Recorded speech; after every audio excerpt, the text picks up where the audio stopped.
Canada के प्रधानमंत्री Justin Trudeau ने जब से खालिस्तानी आतंकी हरदीप सिंह निज्जर की हत्या के लिए भारत पर आरोप लगाया है, मामला लगातार तूल पकड़ता जा रहा है। दोनों देशों के बीच राजनयिक संबंध खटाई में पड़ गए हैं।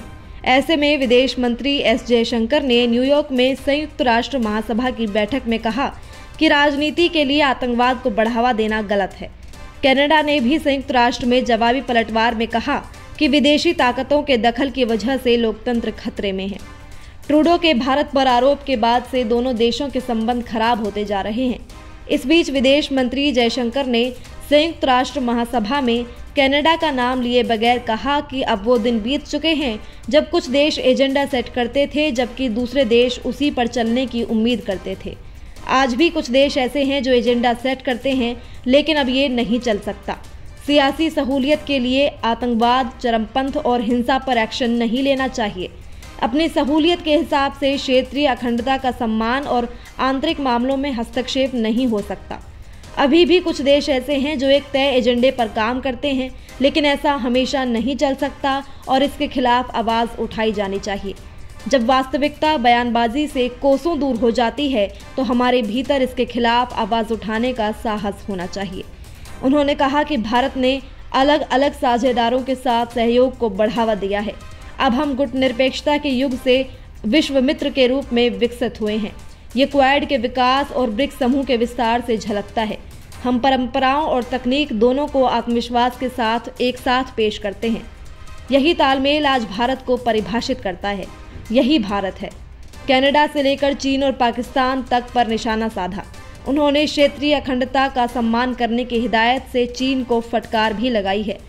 संयुक्त राष्ट्र में कनाडा के राजदूत बॉब रे ने कहा कि विदेशी हस्तक्षेप की वजह से लोकतंत्र खतरे में है, इसलिए राजनीतिक फायदे के लिए झुका नहीं जा सकता है। उन्होंने कहा कि ऐसे समय में जब हम समानता के महत्व पर जोर देते हैं, हमें निष्पक्ष और लोकतांत्रिक समाजों के मूल्यों को बनाए रखना होगा। हम किसी के राजनीतिक फायदे के लिए झुक नहीं सकते, क्योंकि ऐसा देखा जा रहा है कि विदेशी दखल की वजह से लोकतंत्र खतरे में है। सच्चाई ये है कि अगर हम उन नियमों का पालन नहीं करते हैं जिन पर हम सहमत हुए हैं, तो हमारे उन्मुक्त समाजों का ताना बाना टूटने लगेगा। निज्जर की हत्या के आरोप लगने के बाद से भारत ने कनाडा को लेकर सख्त रुख अख्तियार किया है।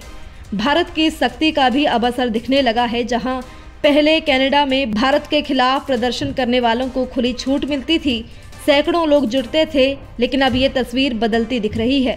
कनाडा में सोमवार को खालिस्तानी समर्थकों का प्रदर्शन फीका रहा। भारतीय कॉन्सुलेट के बाहर इन प्रदर्शनों में मुट्ठी भर लोग ही जुट पाए। कनाडा में भारत विरोधी प्रदर्शनों से लेकर कथित जनमत संग्रह तक में ज्यादातर भारतीय सिखों की भीड़ तरह तरह के हथकड़ों से जुटती है। कनाडा में खालिस्तान के समर्थन में भीड़ जुटाने के लिए पंजाब से कनाडा तक अपराधियों, तस्करों, गैंगस्टर्स और आतंकवादियों का पूरा नेटवर्क मिलकर काम करता है।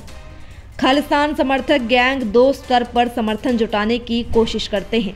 एक तो भारत से कनाडा जाने की चाहत रखने वाले नौजवानों पर इनकी नज़र होती है, जिनका ये वीज़ा बनवाते हैं, उन्हें कनाडा बुलाते हैं, नौकरी खोजने और दिलाने में उनकी मदद करते हैं और फिर खालिस्तान के नाम पर चल रहे तरह तरह के अवैध धंधे में शामिल कर लेते हैं। गौर करने वाली बात यह है कि पंजाब के सिमरनजीत सिंह मान जैसे लोकसभा सांसद ऐसे लोगों को 35,000 रुपये लेकर राजनीतिक शरण दिलवाते हैं।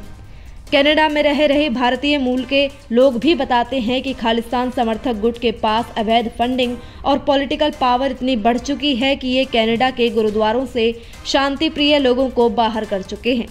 कहा जा रहा है कि कनाडा के सर्री, ब्रैम्पटन, एडमॉन्टन के करीब 30 से ज़्यादा गुरुद्वारे इनके कब्जे में हैं। इन गुरुद्वारों में तमाम पदों पर ऐसे लोगों की भर्ती और तैनाती की जाती है जो खालिस्तान समर्थक होते हैं।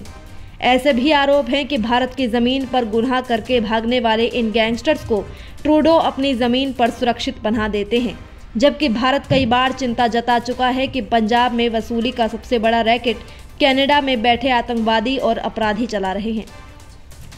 भारत ने जहां एक तरफ संयुक्त राष्ट्र में कनाडा को बेनकाब किया, वहीं दूसरी तरफ अमेरिका के प्रतिष्ठित अखबार वॉशिंगटन पोस्ट की एक रिपोर्ट ने उन्हें कटघरे में खड़ा भी कर दिया। फिलहाल इस वीडियो में इतना ही। इस खबर पर आपकी क्या राय है हमें कमेंट कर जरूर बताएं। साथ ही देश दुनिया से जुड़ी तमाम न्यूज़ अपडेट्स के लिए आप जुड़े रहें सहारा समय के डिजिटल प्लेटफॉर्म के साथ। धन्यवाद।